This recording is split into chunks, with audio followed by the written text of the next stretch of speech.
adoptiert sein ist für mich einfach ein Tabuthema gewesen.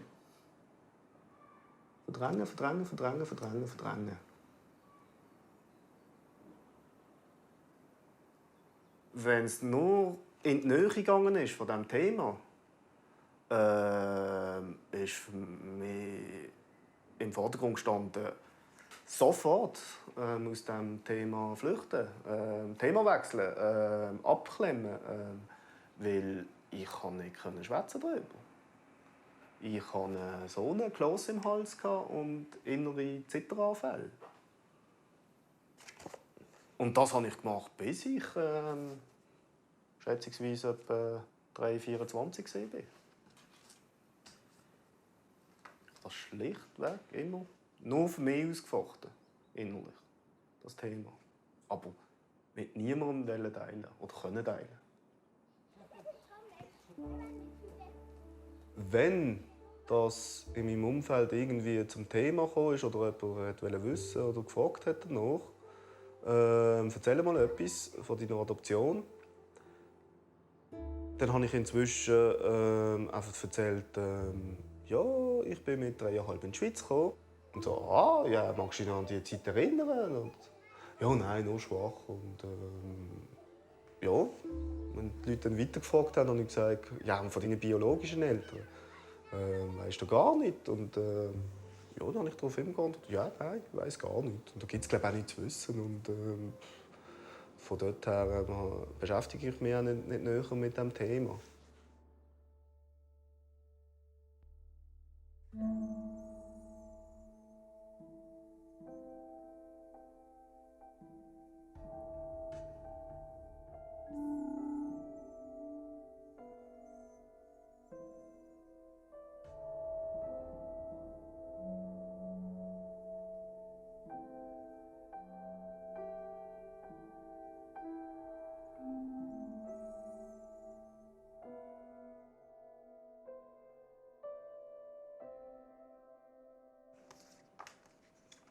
Sondern gehe zum ersten, zum zweiten, zum dritten.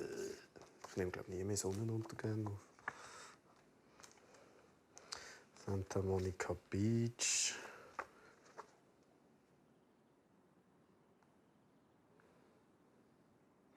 Mit diesen 3 bin ich in Hawaii. Das ist dort, wo ich genau in die Sprachschule in die Klasse reingekommen bin. Und dann sind die 2 die einzigen Schweizer gewesen. Und dann sagt, glaube sie zu ihm, als ich komme, «Oh nein, ist ja jetzt so ein Japaner.» Ich habe gesagt, ich komme im Fall von Basel. Sie sind ziemlich rot geworden.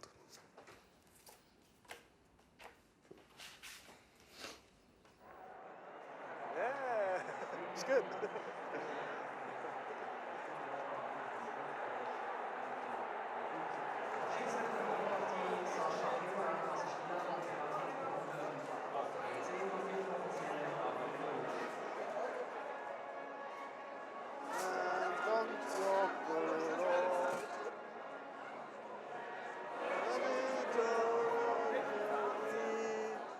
Ich mag mich gut erinnern, dass ich hier in der Schweiz immer gewusst habe, ich bin anders wie die anderen in meinem Umfeld.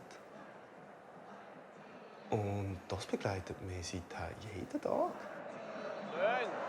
Super! Ja!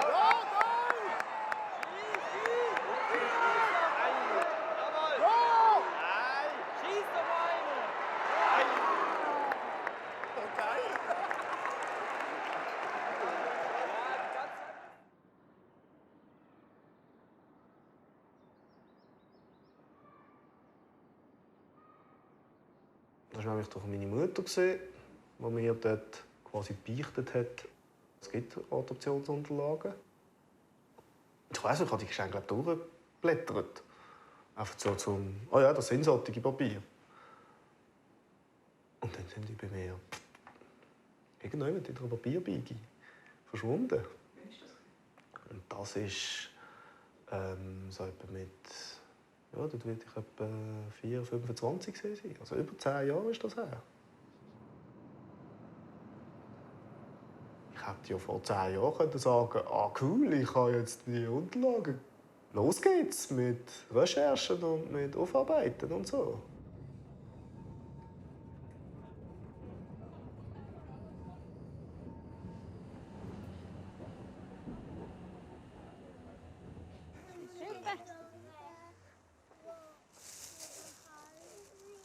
Die ersten Dinge kann man langsam servieren. Müssen wir schon ansitzen?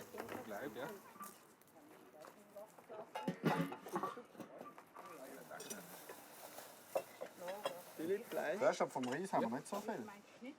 Irgendwie habe ich schon Fleisch. Ah, hast du schon?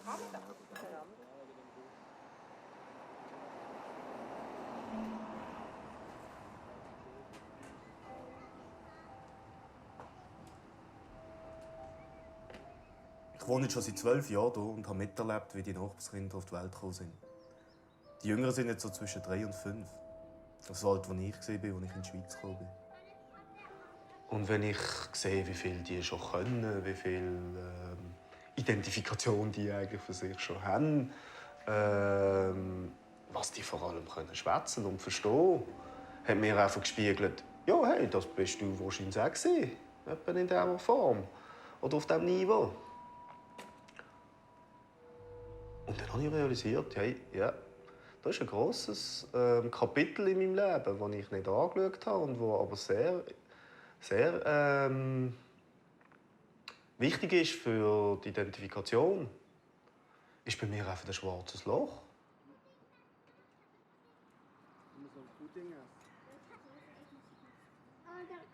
Willst du auch probieren, aber?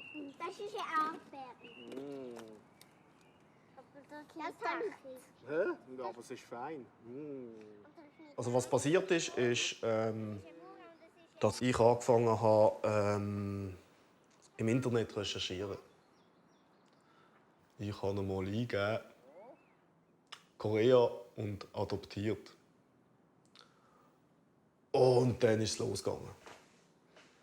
Dann bin ich auf x Webpages gestoßen, auf x Erfahrungsberichte gestoßen. Und dort ist eine ganz grosse Aufbruchsstimmung entstanden und eine ganz grosse Aufgeregtheit mit der Erkenntnis, hey shit, es sind ganz viele von denen. Ich bin ja nicht der Einzige.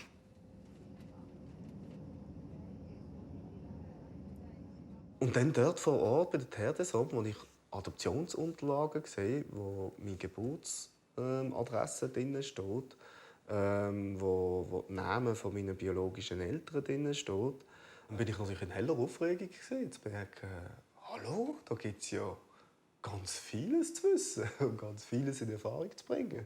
Es gibt viele Leute. Bis ich 3 Jahre alt war, habe ich bei meinen lieblichen Eltern gewohnt. Dann ist aber scheinbar meine Mutter verschwunden und ich bin zur Adoption freigegeben worden. Also es ist natürlich so, dass Vor ein paar Jahren hat sich dann aus Korea eine Schwester mit einem Brief gemeldet und mitteilt, dass mein lieblicher Vater gestorben ist.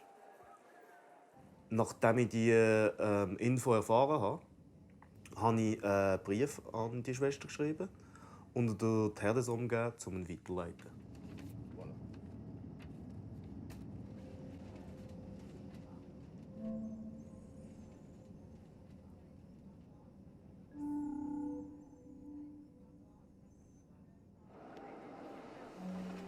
Terdesom hat dann herausgefunden, dass die Schwester vor 4 Jahren gestorben ist.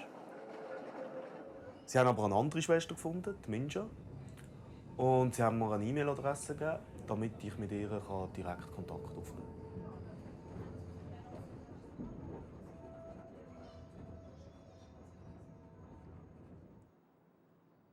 Vorgestern habe ich eine E-Mail bekommen von Leo.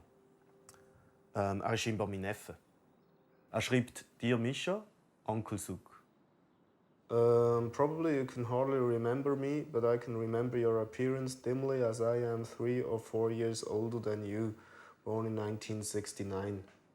In my remembrance, you have lived together with my family in Seoul for around 6 months before you leave to Swiss.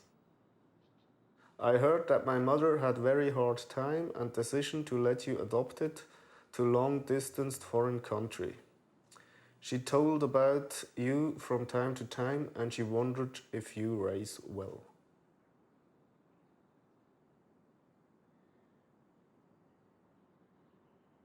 Also das heisst, eben, dass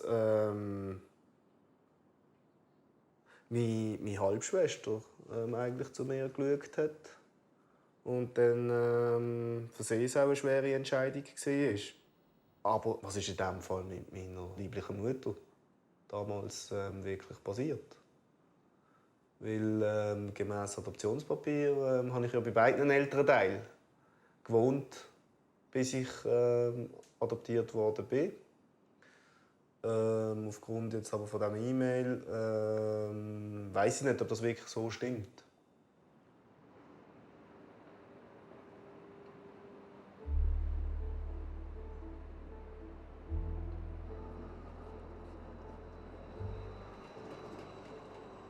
Nach all dem ist mir klar geworden, dass jetzt der Zeitpunkt da ist für den nächsten grossen Schritt. Ich könnte meine Wohnung, meinen IT-Job und gehe zurück nach Korea.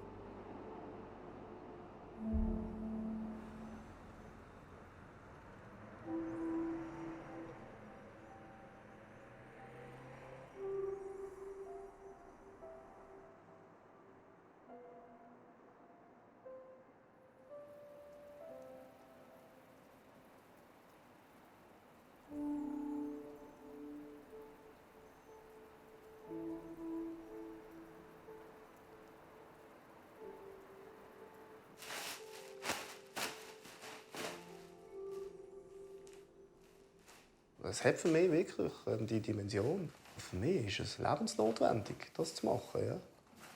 Weil ich sonst immer das Gefühl habe, es fehlt etwas.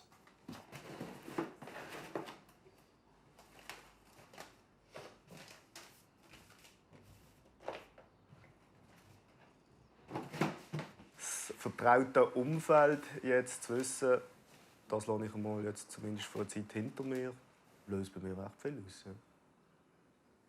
Zeitungsberger. Geburtstagskärtchen. Zum Vierteljahrhundert-Geburtstag wünsche ich dir heute und das folgende Vierteljahrhundert ganz herzlich viel Schönes, Interessantes, Nettes, Beglückendes, Liebes, Pünktli, Pünktli, Pünktli, Pünktli, Pünktli und Pünktli, Pünktli, alles, was du dir wünschst. Tschüss. Ein kreatives Werk von wem?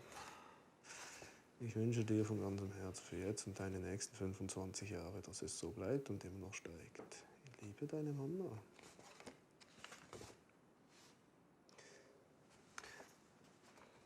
Textli wäre gleich noch spannend zum Behalten. Genau, das öfter so.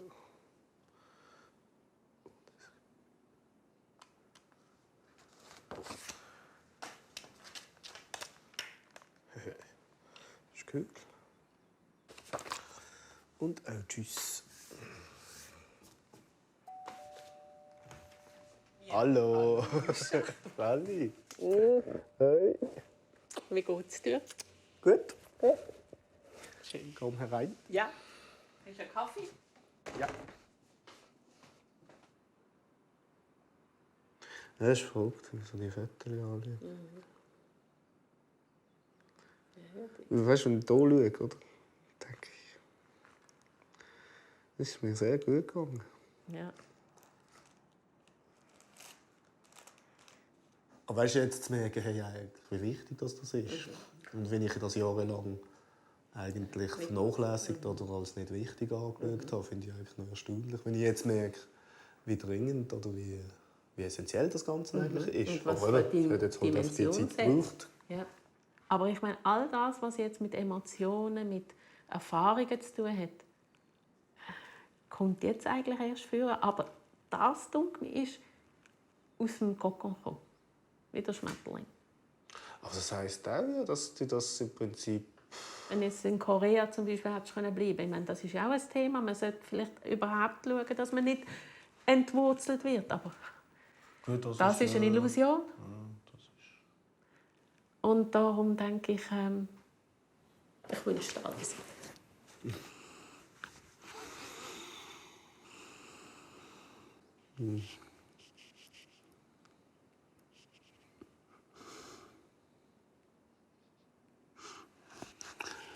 nicht einfach gehabt, gell? Aber es ist schon bist. Sonst hätte ich es sicher schon für ihn gemacht. Ja. Und es ist nie zu spät. Es ist alles nicht zu spät. Man hat immer noch eine Chance, meistens im Leben, dass irgendwann... Ich hätte das nie gedacht, dass ich noch so ein Geschenk vom Leben kriege. Das ist das Geschenk.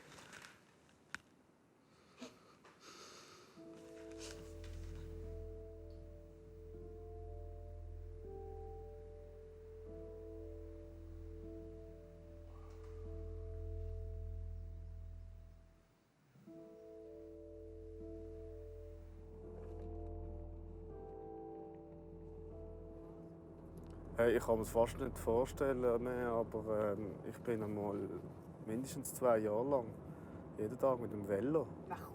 Am Morgen. Der Abfahrt war natürlich cool, oder? 2-3 Minuten bin ich in der Schule. Aber darauf, dann auch hier, am Anfang immer gelaufen. Aber später habe ich es dann geschafft, auch zu fahren. Und das 2-mal am Tag. Und am Mittag bist du immer heim. Das ist der Garten von meinem Vater. Da hinten.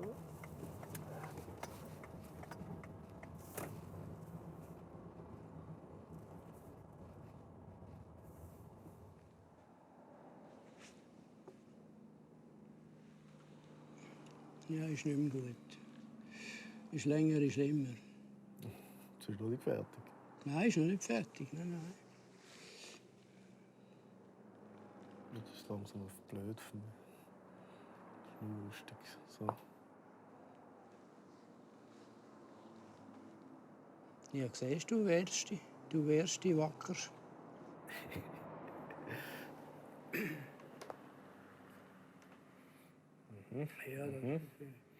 Das Lustige ist, dass wir sehr viele Parallelen haben. Er hat in seinem Zimmer oben rausgeschrieben, ganz kleine Schrift, die Reihenfolge der Länder, die Einwohnerzahlen von ganz Europa, von der Welt, von der Stadt, und dann nachher die grossen Seen, alle Sternbilder. Er hat Hunderte von Zahlen geschrieben. Und ich kann mich erinnern, dass ich das genau gleich gemacht habe als Bub. Und ich habe ihm nie gesagt, er soll das machen. Was machst du denn?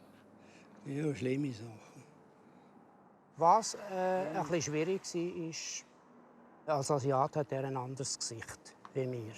Und für uns ist sehr schwer festzustellen, ist jetzt Freude, ist es Zufriedenheit, ist es Trauer, weil für uns sehen asiatische Gesichter oft einfach gleich aus. Wir sehen, wenn jemand traurig ist. Bei Mischa hat man das nicht gesehen. Oder wenn er noch einen Wunsch hat, bei Mischa hat man das nicht gesehen. Ja, noch habe ich ein bisschen zu wenig Material. Siehst, jetzt bin ich nicht durchgekommen. Machen wir Römi. Ich nehme es an, Römi. Ja. Gut, Römi. Gut, Römi. Wir sind fertig. Es ist Römi. Aber, gell, das ja, ich finde es dann gleich noch spannend. Das war kein einfaches Leben als Junge. Es war für ihn auch manchmal komplizierter, als für einen anderen vielleicht gewesen wäre.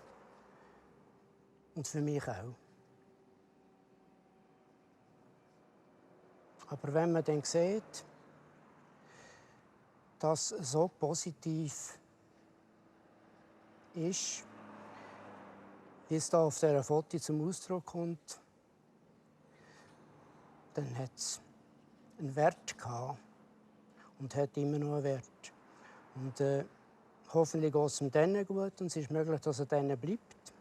Aber ich kann auch damit rechnen, dass er retour kommt, weil er ist, wenn man es genau nimmt, wieder zwischen zwei Kulturen. Denn er wird dort durchgehen und er wird sehen, dass er auch in derselben Kultur fremd ist und vielleicht noch fremder als hier. Und dann soll er wieder zurückkommen. Es ist sein Leben. Ich habe beigetragen, was ich kann.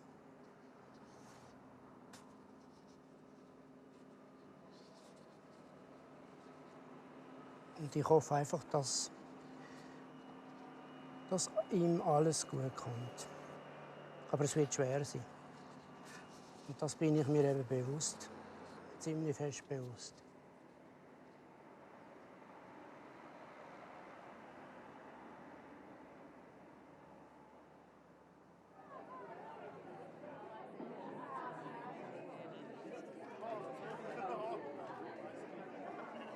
Schön bist du da gewesen.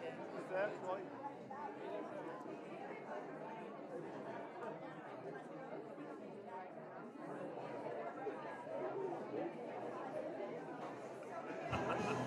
Charlie, was ist denn?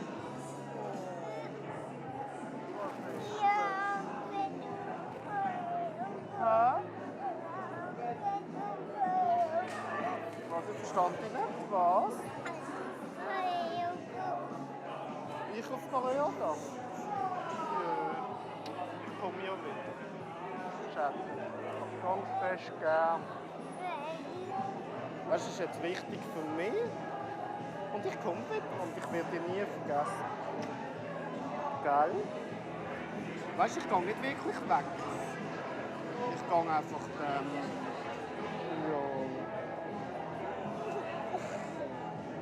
Aber ganz fest gern.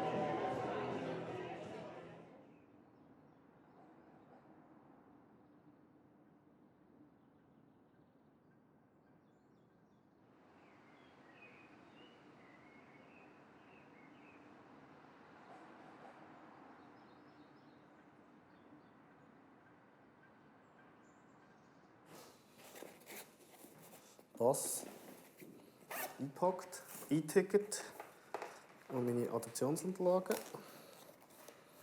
E-Ticket tun wir zum Pass.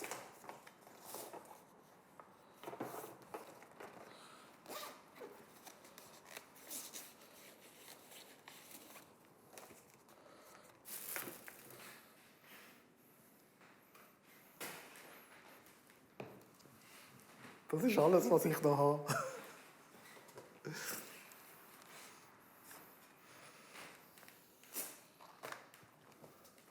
Okay.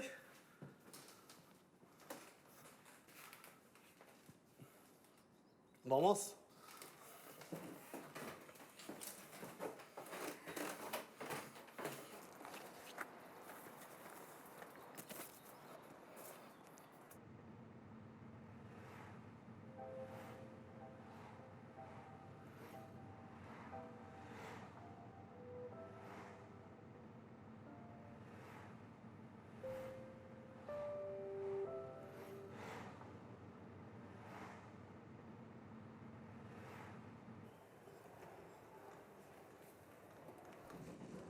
Dann habe ich meinen Fotoapparat dabei. Dann habe ich meine Playstation dabei. Das sind meine Original. Die haben wir ja schon mal gesehen. Das sind meine originalen Adoptionspapiere. So drinnen. Wie ich gesehen bin und so. Ja, ja. Ja, ja, ja. He's fond of playing with toy gun.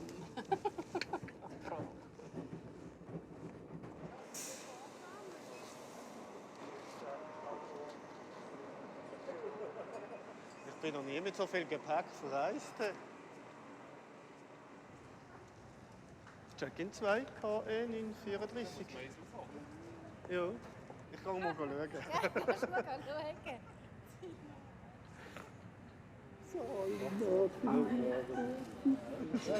schauen?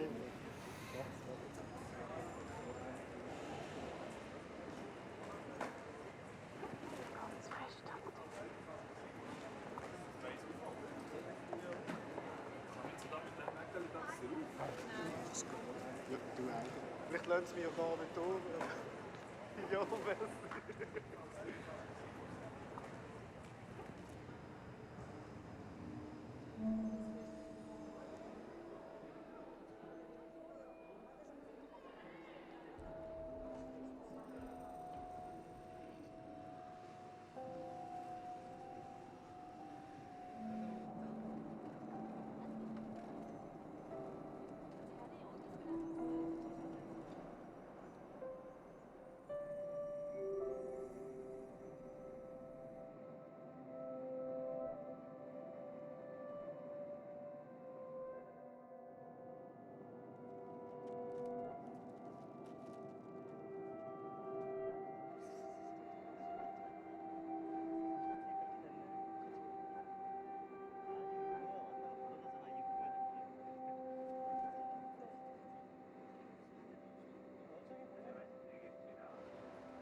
Ist es das? Ist es nicht das?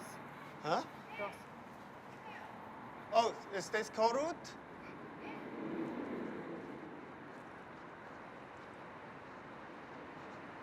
Is this English? Is this Korut guest house?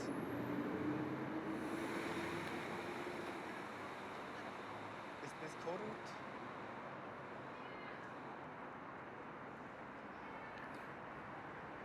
Ah, sorry, it's this way.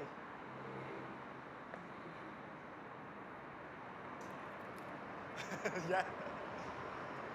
It's okay. It's here. I have to go here. Also, irgendwie da.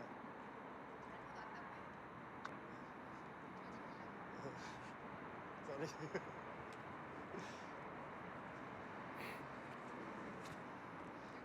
It's Korut Guest House. Adiós.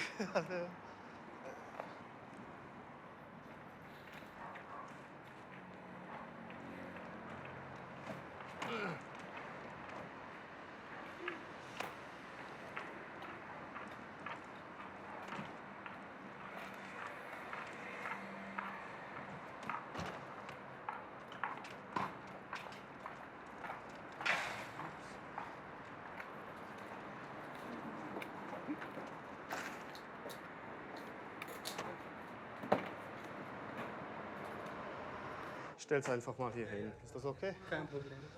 Also hier sind, glaube ich, die Mädchen, die hier wohnen. Aha. In dem Zimmer, ich weiß nicht, ob man da jetzt reingucken kann, aber Nee, wollen wir nicht stören. andere Zimmer. Okay. Das ist der Kühlschrank. Ah, das habe ich schon mal auf der Homepage gesehen. Das ist auch Gemeinschaftsraum. Den darfst du jederzeit nutzen. Ah, super. Das ist für jeden frei hier. Und hier ist gar kein Licht. Ja. Ja, und Decke und so bekommst du dann von. Aha. Sehr schön. Und kannst du, glaube ich, auch einen Schrank aussuchen. Ja. Jeder hat einen Schrank, oder? Ich weiß, Ja, es so sind halt etwa. viele Ja, mehr ja. Betten als Schinken. Ja, und ich werde. Ich nehme dieses Bett hier, dann kann ich meinen Koffer hier gleich Genau. Ja. auf den Schrank legen. Ja. Super. Ja, und sonst, das war es so im Großen und Ganzen.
Vom Flughafen bis ins Gold ist es so, wie wenn ich in die Ferien gehe.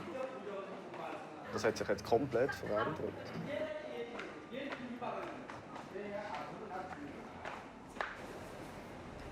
Bei allen neuen Eindrücken bin ich so wie im Reinhören. Löst das jetzt etwas aus? Und ich merke, es löst zum Teil etwas aus, aber ich kann es überhaupt nicht einordnen.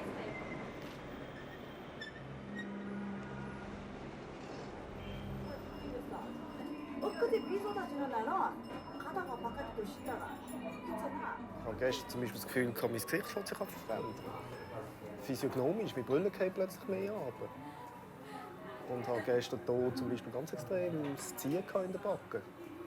So wie wenn sich die Haut straffen würde. Ich sehe nicht mehr anders aus, wie es mein Umfeld ist. Ja, ich finde es massiv. Dass ich mich körperlich anders an zu fühlen. Ich fange mich an anders zu spüren. Okay. Ganz ehrlich. Aber jetzt muss man eben zuerst überlegen, zum Beispiel, soll ich mich mal jetzt vor allem zuerst beim Leo melden? Weil ich habe noch nie persönlich jetzt am Telefon gehabt. Ich würde gerne sehr offen mit dem Leo, also mit der Familie, oder sagen, hey,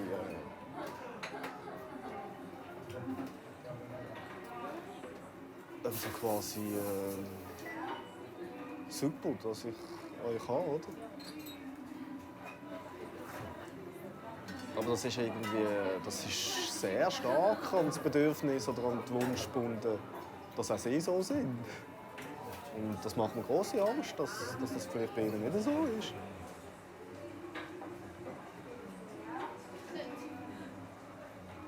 Da merke ich, da muss ich irgendwie noch eine Form finden, wie wir das machen oder ich mich darauf einstellen kann.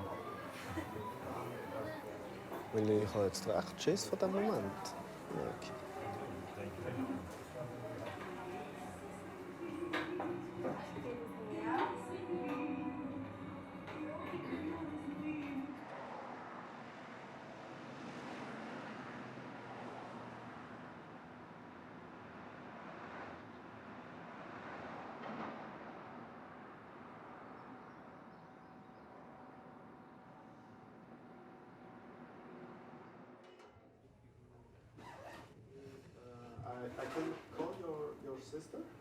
Jetzt habe ich das Telefon mit dem Leo hinter mir.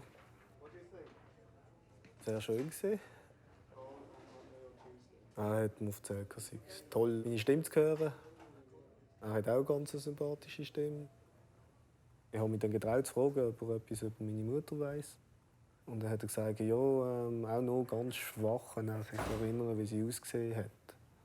Aber man hat mir gesagt, diesbezüglich wüsste sicher seine Tante Mensch mehr. Jetzt einfach so ihn gehört zu haben, merke ich gerade, es geht mir sehr positiv, kommt es mir rein und es ist so, ja, so wie wenn das Herz ein bisschen rumhüpfen so.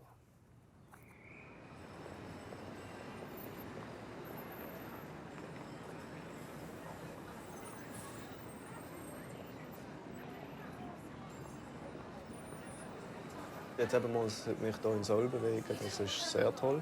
Und zu merken, ich komme von hier und es ist meine Stadt. Und das habe ich irgendwie jetzt auch gerade, also ja, das ist so eine sehr zentrale Impression. Aber es ist offensichtlich klar, die Leute, die Koreaner hier, die merken das. Eindeutig, dass ich nicht von hier bin.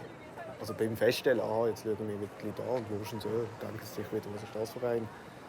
Das ist jetzt einfach mal so der erste Eindruck, weil es mir natürlich ein unangenehmes Gefühl verursacht, hier auch unter spezieller Beobachtung zu stehen. Oder? Wie viel hier Einbildung oder mitspielt, weiß ich jetzt gar nicht.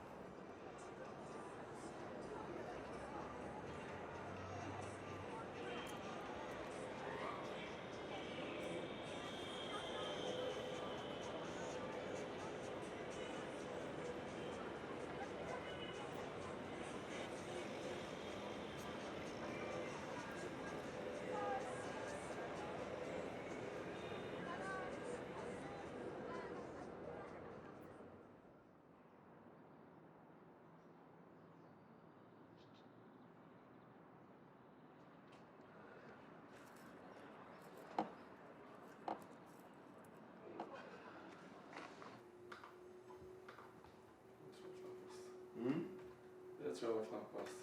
Ja, jag ska sova. Gestern hat die jüngere Schwester von Leo mich telefonisch erreicht. Sie würde gerne mich sehen. Und sie käme mit noch jemandem hierher.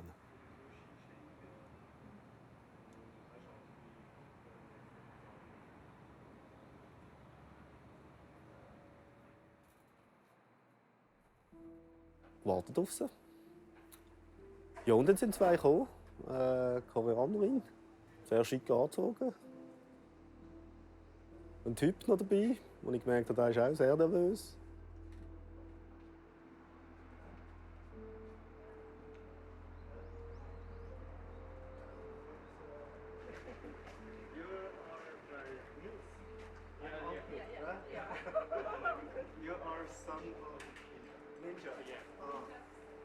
how's Vidya?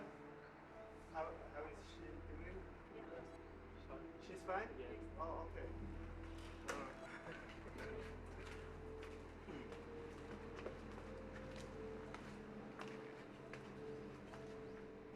Okay.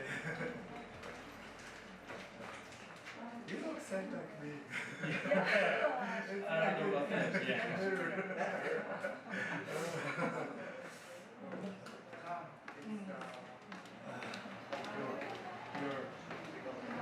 Brother. My brother? Yeah. I have a brother. Yeah. Second brother? You have a third brother and a sixth sister. I have, Dann haben sie mir ins Büchlein gerade den Familienbaum aufgeschrieben, was sehr eindrücklich war. Ich bin Bestandteil von einer sehr grossen Familie. Ich habe 1, 2, 3, 4, 5, 6 Halbgeschwister. Ich bin der einzige Sohn von der zweiten Frau von meinem Vater. Meine Halbgeschwister sind alles Kinder von der ersten Frau von meinem Vater. Und die ist aber 1959 schon gestorben.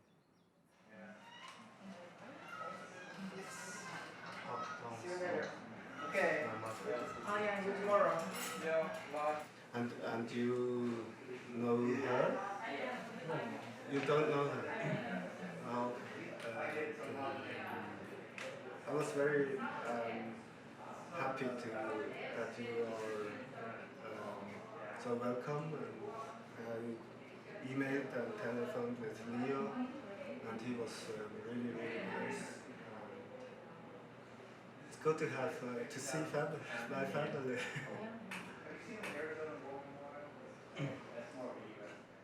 Der Seehorn hat Tränen in den Augen gehabt und das ist mir sehr eingefahren und hat mich sehr bewegt. 잠깐 볼까? 우리 집에 가서 그러면? 집은 조금 상관은 그거 먹고 저녁 먹고 해야 되잖아.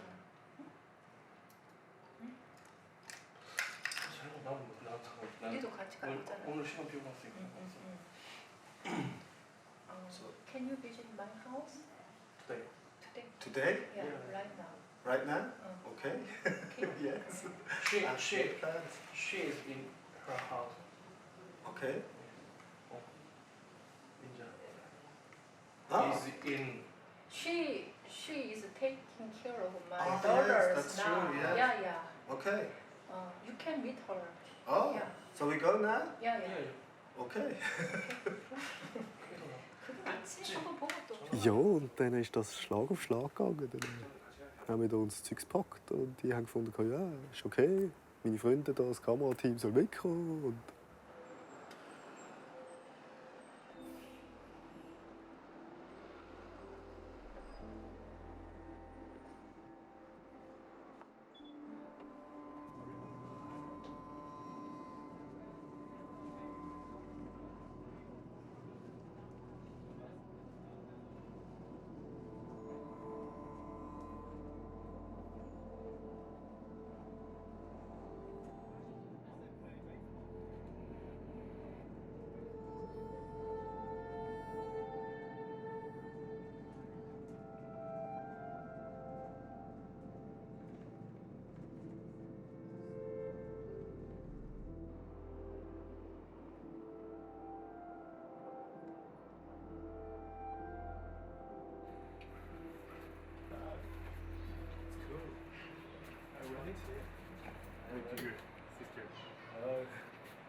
da bin ich dann das erste Mal auf die Halbschwester Ninja gestoßen, was auch eine sehr vorsichtige Situation war. Ich habe dort gemerkt, jetzt fängt das Problem an von der Sprachbarriere. Sie kann nicht Englisch, die Ninja, und ich nicht Koreanisch. Und das ist eine Riesenhürde, um da irgendetwas zu fließen. Da ist man wie so gelähmt, auf beiden Seiten. 아, 그래서 딱 더워 죽겠는 거예요. 괜히 부끄러우니까 그걸 나한테 넘긴다. But normally I sit on the floor. Yeah, yeah. Really good. So we sit on the floor. 흡연석이 좋긴 한데. Mir war dann eine Zeit lang sehr unwohl, weil ich einfach dort die Wechselwirkung von der Präsenz der Kamera gespürt habe. Yeah, yeah, yeah. We Und ich habe dann eigentlich zuerst für mich entschieden, okay, ich wünsche mir jetzt, dass die Kamera weggeht. we don't feel uncomfortable with them. So we hope they You know, I feel a little bit uncomfortable with camera and because no. My mother feels so a little uncomfortable. yeah, and me too. That's why I don't want them here all the time. You know. But It's also for me because you know this is they are a film crew and they are my friends, yes. But I want to have that we have time only for our family, you know. Die Situation haben dann irgendwie so angekriegt, dass der vom Filmteam gesagt hat, ja, wir ziehen uns jetzt mal zurück. So mit der, ich habe es in der Situation so verstanden mit der Ausrede, wir gehen ein bisschen jetzt dagegen filmen. Und dann bin ich mit der Minja und der Chungwa mal allein in dieser Wohnung gesehen. Dort hat dann die Minja wirklich von sich aus angefangen zu erzählen. Es war eine ganz, ganz schwierige Situation in der Familie, die dazu geführt hat, dass ich weggegeben worden bin. Mein Vater war arbeitslos, sehr arm. Chungja ist die älteste Halbgeschwisterin. Bei ihr habe ich gelebt, wo sie aber die 3 anderen Kinder schon hatte und sehr arme Familienverhältnisse geherrscht haben. Auf meine Frage, was ist mit ihrer Mutter passiert, haben sie mir gesagt, ja, die hat im Prinzip einfach aufgrund von der Armut von meinem Vater ihn verloren. Aber es hat mir doch langsam ein Bild gegeben von ja, es ist auch etwas, das beiträgt zum Füllen von diesen fehlenden Teilen von meiner Kindheit. Also, die jetzt hier immer wie mehr aufgefüllt werden.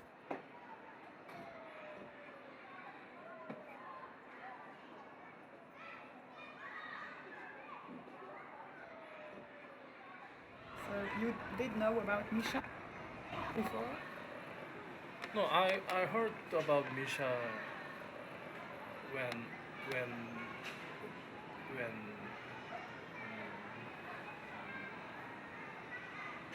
office where they sent Misha to Switzerland call my mother, and then I heard about Misha. I never heard about Misha before that.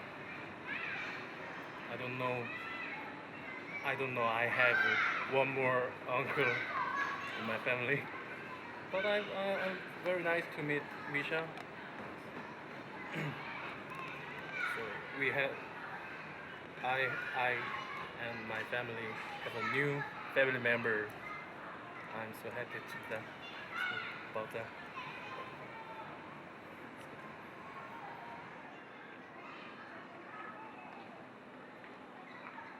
Es fühlt sich so gut an. Es ist in einer Dimension, wo es sogar schwierig ist, um es auszuhalten. Also, ich bin wirklich emotional schlussendlich sehr überwältigt von diesem Tag und so. Ja.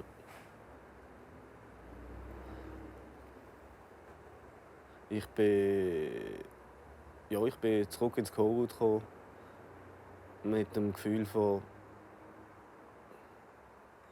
ich gehöre zu dieser Paarfamilie und ich bin stolz, als Mitglied zu sein von dieser Paarfamilie.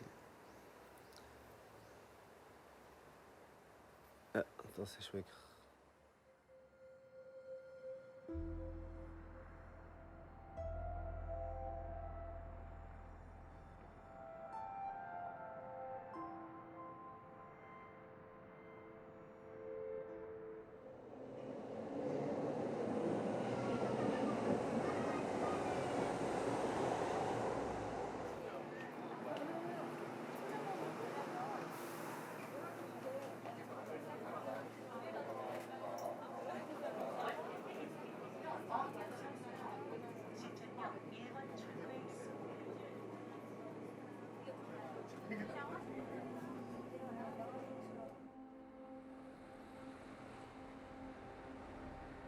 Für mich jetzt eigentlich geht alles 2 Stufen zu schnell. Das, was ich jetzt 30 Jahre lang aufgeschoben habe, kommt jetzt mit einer Heftigkeit innerhalb von einer Woche, wo ich natürlich nicht gerechnet habe damit eigentlich. Und jetzt auch sehr überrascht bin von dieser Intensität. Ich bin in einer sehr glücklichen Situation, was meine gefundene Familie hier betrifft. Was echt schwierig ist, um jetzt hier im Chorroute eben auch auszuhalten. Mit diesem Hintergrund habe ich gemerkt, ist das Chorroute eigentlich kein Rückzugsgebiet, oder, sondern ich bin hier nur konfrontiert mit weiteren Geschichten und mit anderen Geschichten. Und das kommt dann alles so noch oben drauf.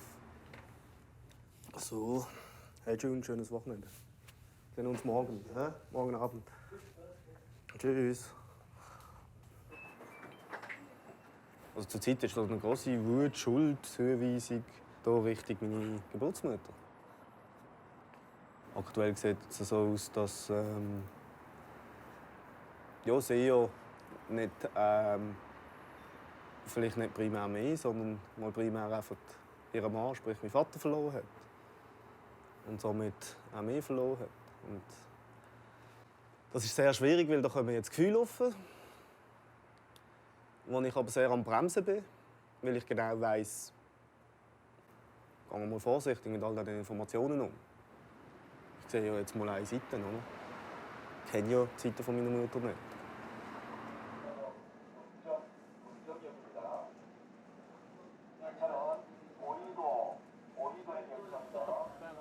When my mother heard about Misha's coming to Korea, she was very worried about that. How she could explain the situation to his husband, her husband, and to me. She was a little ashamed about her family's story. But my father understood about that, and I did also.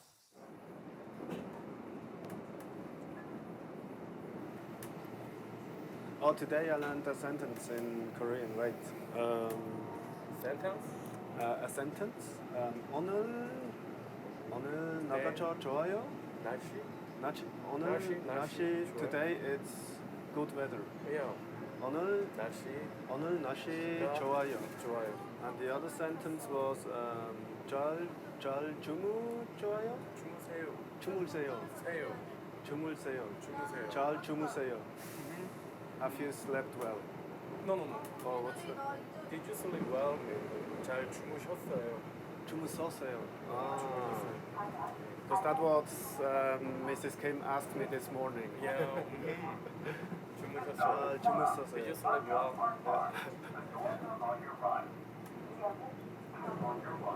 So you have also a family photo where everyone is on one photo?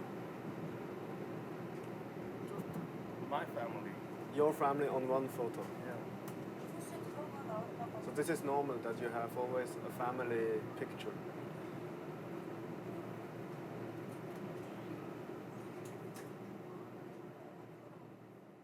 Your oldest brother, second, third, and my mother. What is the name? Chol. This is Chol. Yeah. Chol. 혁. 설. Hyok-sol? 혁. Chol, 혁, and Sol. Ah, this is Sol. Yeah. Mm. Your brothers. This picture is my mother's wedding day. Ah, it's on wedding day. Yeah. Her wedding day. Yeah. 꽃이 어디 갔나? 꽃 안 했나? 안 하셨나? 여기 있잖아, 했잖아. 아, 꽃. Oh, this was at the same day, huh? Yeah. This picture is with me. Ah, this is you. Yeah. You with your haribochi. Yeah. 할아버지. He looks very kind. Yeah.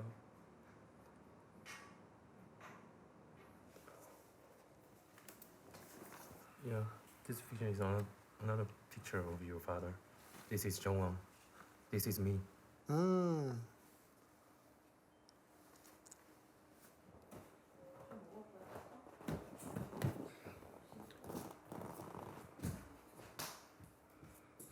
Ich habe natürlich gerade direkt nach Ähnlichkeiten gesucht zu mir.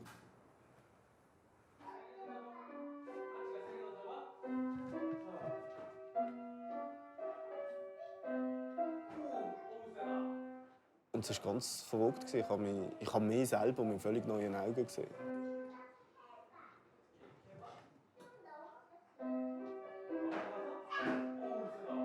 Was entdeckst du, Mischa?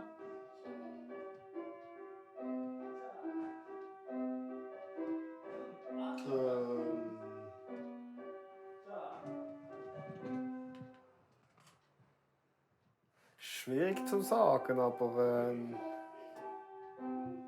ich habe dann auch gewisse Sachen erkannt, wie seine Lippen, Nase, und ich gemerkt habe, doch, das habe ich schon von ihm.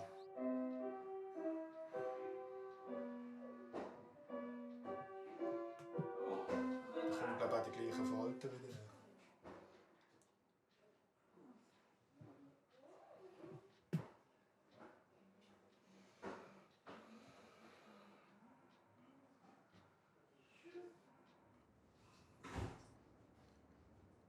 Oh, yeah, this is very important. Oh, that's This me. Is, yeah, This is yeah. me. Zhongwang and Leo. Ah! Yeah. Before you were living to Switzerland, yeah, in Seoul, Paeseok. Paeseok? In Chinese character. Ah, yeah. Zhongwon and Leo. Leo. Jin-Young.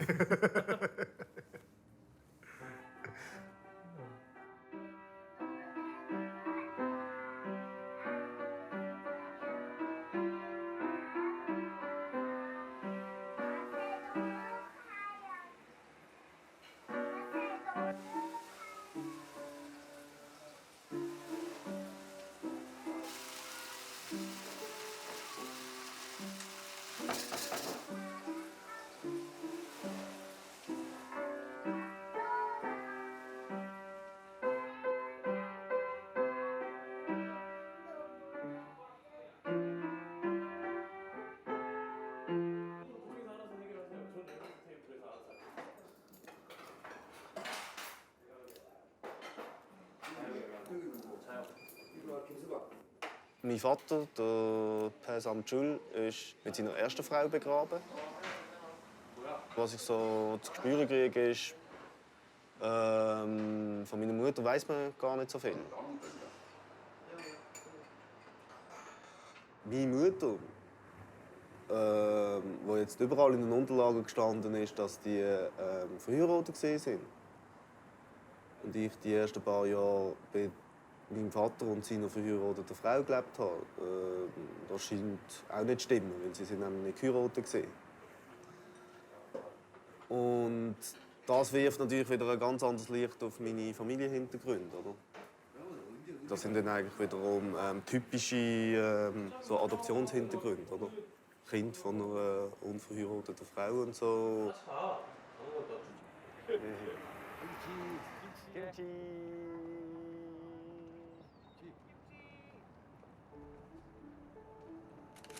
Ja. He wants to take some pictures with them.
Wir haben viele Adoptierte mit auf den Weg gegeben.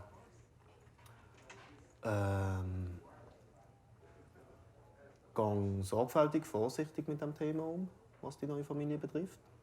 Frag immer wieder die gleichen Fragen. Weil was du als Antwort kriegst, beim ersten Mal fragen, kann sich durchaus verändern über die Zeit.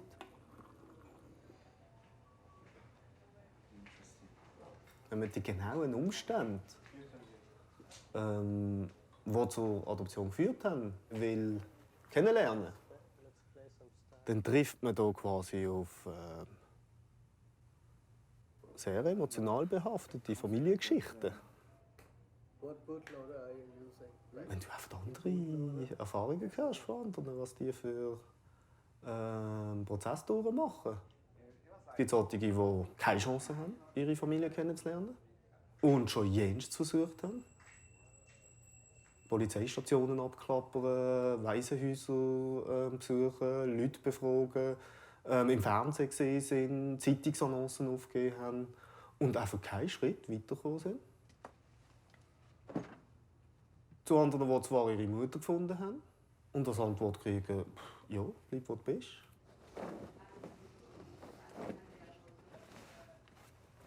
Adoptierte, die erfahren, dass sie das Resultat von einer Vergewaltigung sind. Man liest viele Zahlen, so Grössenordnung, dass es etwa um die 200'000 Kinder gibt, die aus Korea adoptiert worden sind. Ich habe festgestellt, dass bei vielen das Adoptionsthema mit einem gewissen Groll angeschaut wird. Also im Sinne von, ja, eben, wie hätte Korea noch das machen können? Quasi institutionalisieren.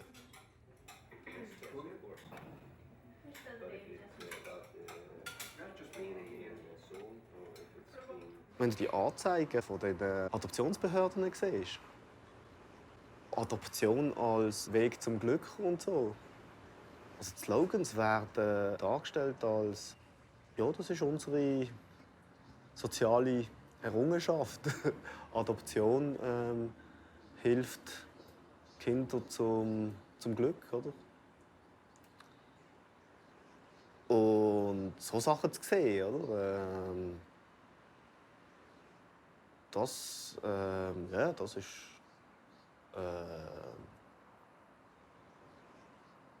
da kann man sagen, ja, da kommt einem eigentlich direkt das Kotzen in diesem Sinn, oder?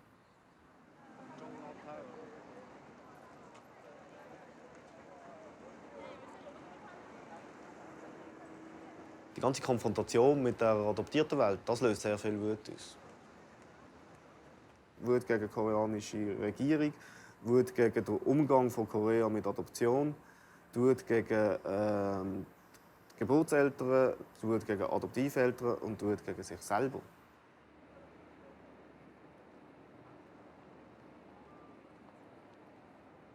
Unter uns Adoptierten fühlen wir uns alle irgendwo verbunden, oder? Du teilst die Traurigkeit und die Wut mit anderen und bist nicht konfrontiert mit Unverständnis. Es ist so wirklich in einem geborgenen Universum sich zu bewegen, oder?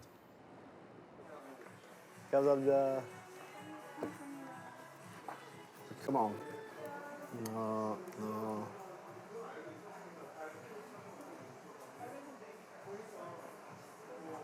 Or that one? Cutting for men, 16,000 won, and for women, 20,000 won. Just cutting. 앞머리는 안 자를게요. 그냥 제가 알아서 해도 되죠? 예. 그냥 편하게 하세요. 네. I trust her. Just clip the hair. Very short. And very short here, so I can make some.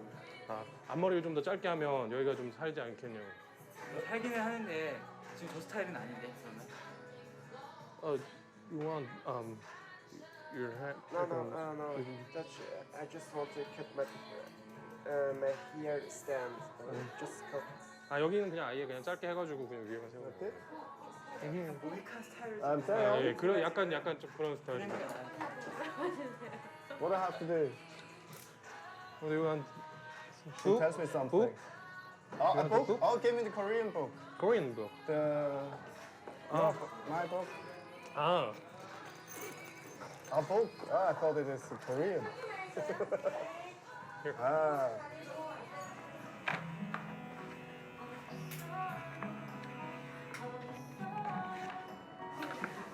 I have quickly a peek.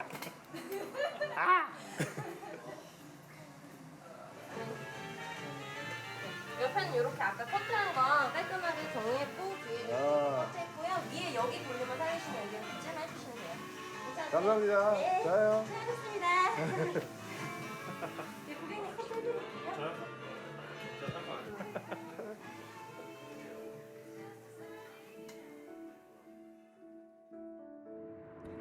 Here is for flirting. 예쁜. 예쁜.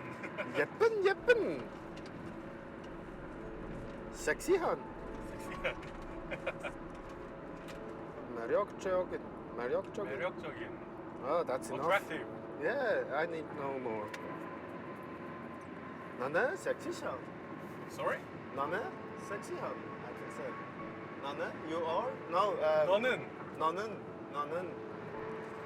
나는 섹시한입니다. 섹시합니다. 섹시한입니다. Korean women don't like to hear that sexy. Oh really? They want to 예쁜? Is okay? 예쁜 or 귀여운. 귀여운 means cute. 귀여운. Beautiful or cute. Ah, they like it more. 귀여운. Okay.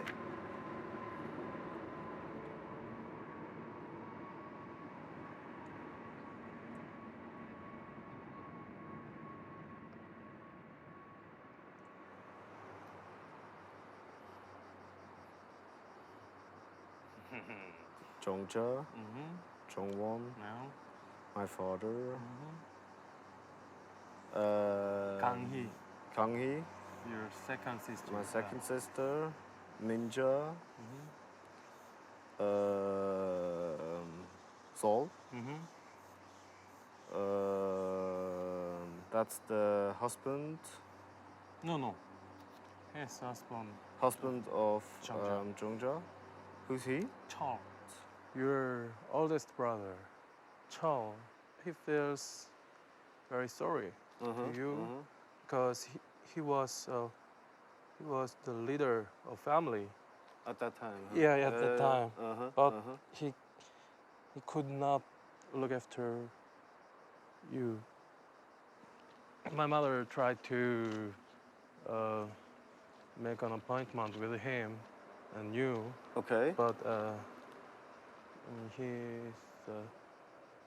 needs some more time. yeah. Oh, that's good. I think that's also good for me. Because it went very fast the last 2 weeks. That was Maybe overwhelming. it is burden.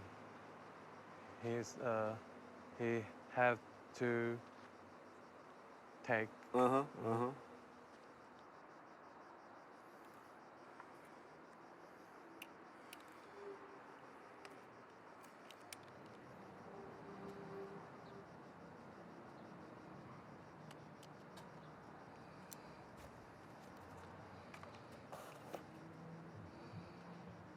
Die sind alle relativ gut situiert, ihnen geht es allen gut.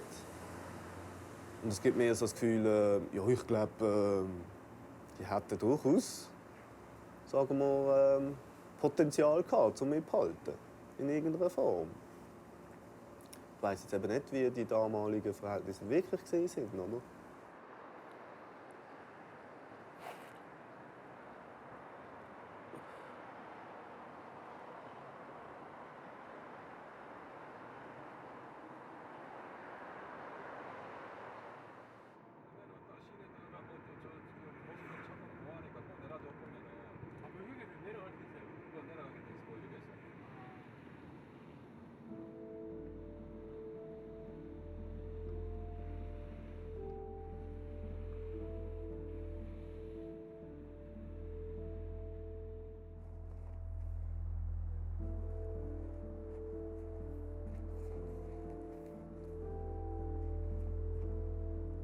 die Personen, die wir am meisten Informationen geben könnten, sind inzwischen gestorben.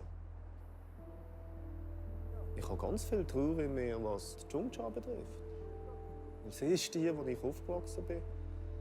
Eigentlich das Familienmitglied, das am nächsten war. Dass genau die nicht mehr lebt. Von dieser ganz grossen Familie.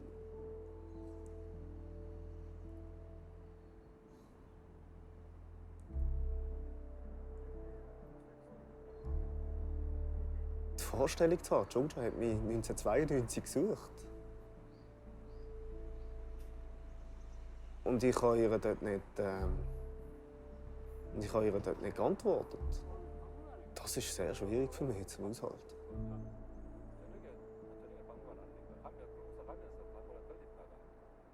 Einfach zu wissen, dass da jemand war, der wirklich nach mir gesucht hat. Und sie kürzlich, nicht so lange, eben tatsächlich auch gestorben ist. Und das verpasst zu haben, das ist sehr hart.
Das ist etwas, was mir auch schon ein bisschen im Magen liegt.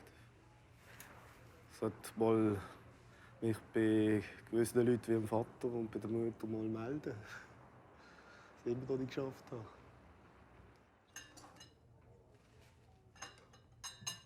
Also ich habe Schwierigkeiten, mir zurechtzulegen, wie ich es formulieren soll. So all die Sachen, die jetzt gerade abgehen. So eben die Situation zum Beispiel, dass ich mich hier das erste Mal in einer Familie aufgehoben fühle. Ich glaube nicht unbedingt, dass das etwas Lässiges ist, an Vater zu erzählen. Nein. Das ist das, glaube ich, was ich zurzeit auch sehr anstrengend finde. Einfach nicht können, das Zeug frei kommunizieren. Du musst so viele Ebenen berücksichtigen, Gefühle berücksichtigen.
Second sister can remember me from Google. 이모도 여기 서기 삼촌 기억하냐고 물어보는데. 자주 많이 못 봤어요? She never saw me. No. Just a few times. Oh, okay. Like Minja. Yeah.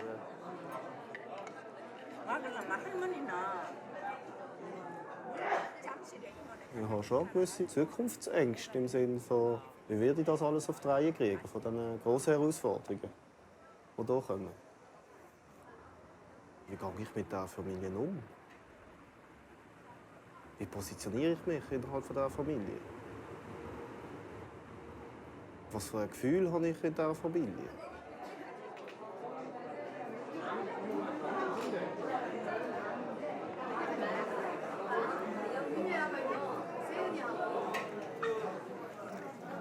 Just natural.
Oh. So we're gonna drink something? Yeah. Where you want to go? Say on, where we go? Here?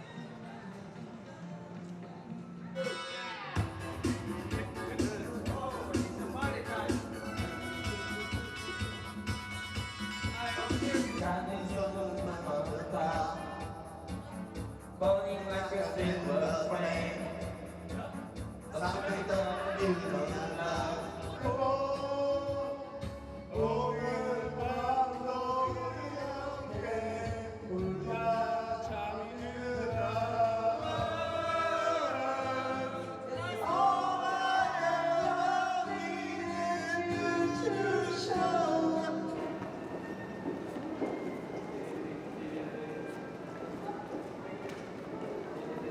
Trotz allem Glück ist natürlich sehr viel Schmerz auch aufgekommen. Was bei mir Traurigkeit auslöst, ist, dass ich viel Wut, die ich in mir getragen habe, gar nicht gebraucht hätte.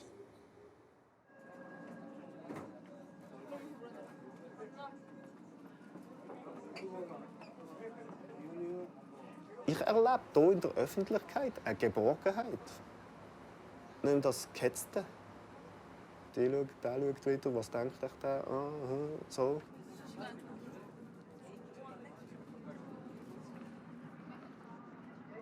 Das bestätigt mir eigentlich, wie wichtig es für mich ist, hier zu leben oder hier hinzukommen.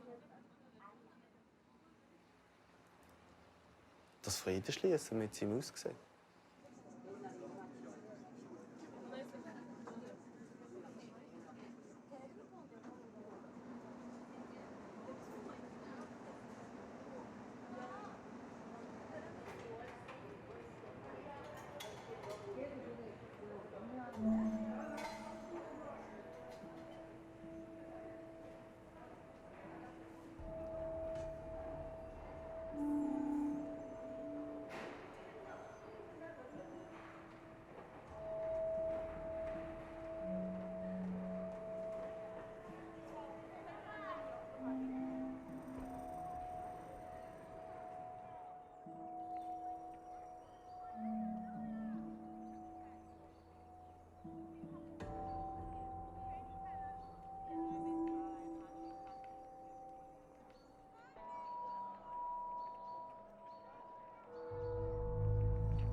Zurück in die Schweiz zu gehen, ist in den letzten 5 Jahren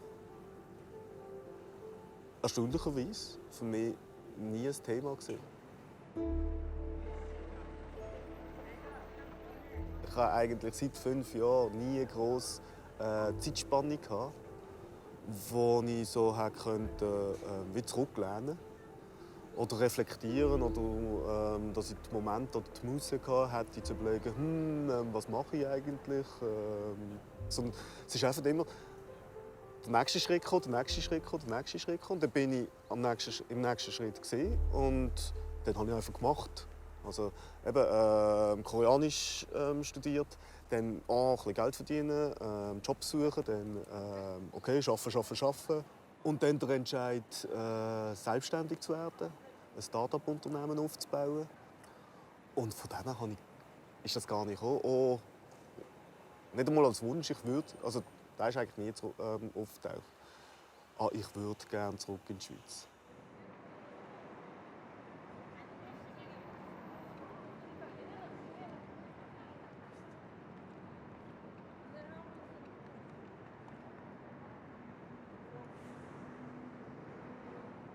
Wenn ich anschaue, was ich in den letzten 5 Jahren erreicht habe, dann bin ich jetzt als Start-up-Unternehmer bei einem Status, den ich mir gewünscht habe.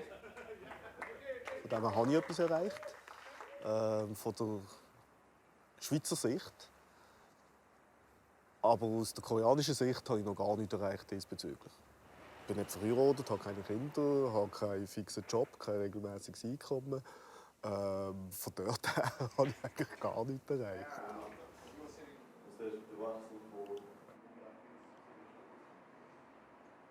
Was die Familie betrifft, wir sind uns sicher näher gekommen.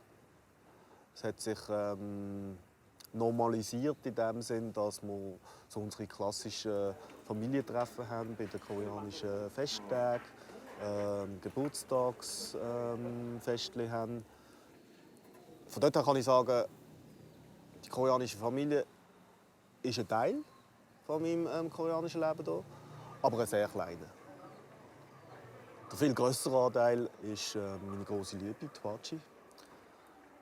Wir sind jetzt schon bald 4 Jahre zusammen, wohnen seit 3 Jahren zusammen, in einem kleinen One-Room. Und haben natürlich sehr grosse Herausforderungen zusammen zu meistern. Was ich aber eben finde, das machen wir sehr gut. Ich hatte ja am Anfang, als ich nach Korea gekommen bin, sehr überwältigende Erlebnisse mit dem ersten Treffen von der koreanischen Familie. Und ich mag mich erinnern, dass ich nach einem Jahr noch mal einen Versuch gestartet habe, meine Mutter zu finden. Dort ist dann aber nichts daraus entstanden, also da habe ich keine weiteren Informationen bekommen.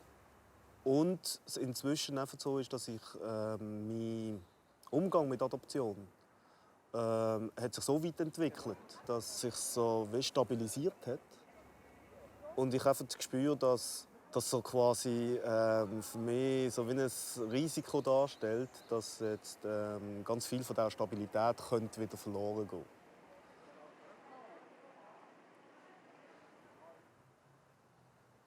Es hat etwas mit meiner Mutter, also meiner Schweizer Mutter, und es hat etwas mit der Hwachi zu tun, also mit meinen Frauenfiguren, die ich in meinem Leben habe.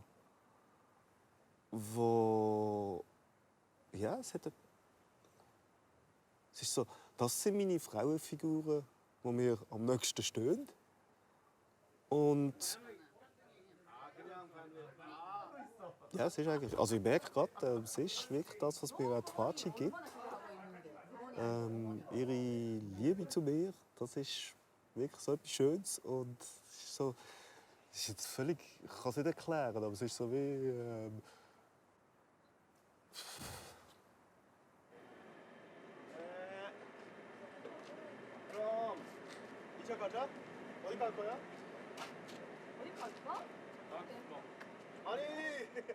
Und ich weiß nicht, ob das gut rüberkommt oder ob das richtig rüberkommt. Aber ein grosser Wutbestandteil ist schlussendlich gegenüber meiner Mutter. Und es ist so wie, ja, da ich aber die Wut verarbeitet habe und jetzt ist gut und wo ich kann sagen, hey, das ist das, was ich wollte. Ich wollte Frieden schließen mit meinen biologischen Eltern.